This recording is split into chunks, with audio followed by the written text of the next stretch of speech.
So this is the story about a big city bachelor who gets tired of the rat race and moves to an island with just himself and his dog to live the quiet, rural life of an islander.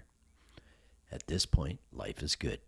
He gets into his morning routine, lets the dog out for his morning business, grabs a coffee, and starts the day in peace and quiet. One morning, he's outside when he sees his neighbor waving and walking over. "Hi, I'm your neighbor Joe, and welcome to our island paradise. My wife and I were talking this morning about your dog. Our daughter has a rabbit that lives in a hutch behind the house. She lets him out during the day to run around and eat, but sometimes she forgets to put him back in his hutch.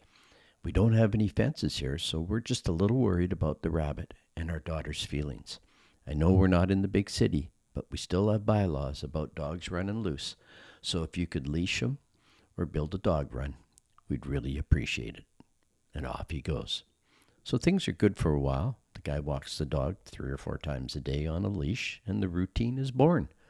But one morning he wakes up, and it's blowing sideways, raining sideways, cold, miserable. He looks over at the neighbor's house. No lights on. And this is where he decides to sneak a sunrise past a rooster. Thinks, what the heck? It's too cold to get dressed, so I'll just let the dog out for his business while I make my coffee. Unfortunately, he forgets about the dog. 10 or 15 minutes later, he goes to the door in a panic, opens it, and yikes! There's the dog with the rabbit in his mouth. In a blink, the dog runs into the kitchen, drops the rabbit on the floor, and, well, the rabbit, it's not looking so good if you get my drift. And now the panic really sets in. He thinks about it, and he figures the only way that he can do it is to get the rabbit back over there before anyone notices. And so he starts the plan. He puts the rabbit in the tub, washes it, scrubs it, shampoos it, blow dries it, and fluffs it up until it's looking pretty darn good.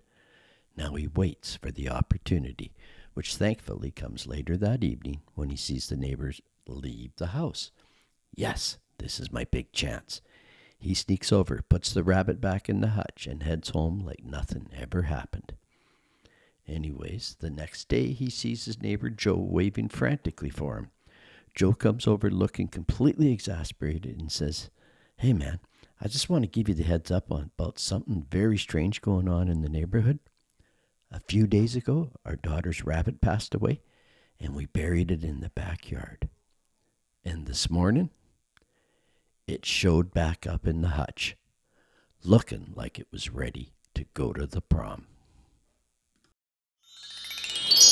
Yes, we put this shit show of life in the rearview mirror.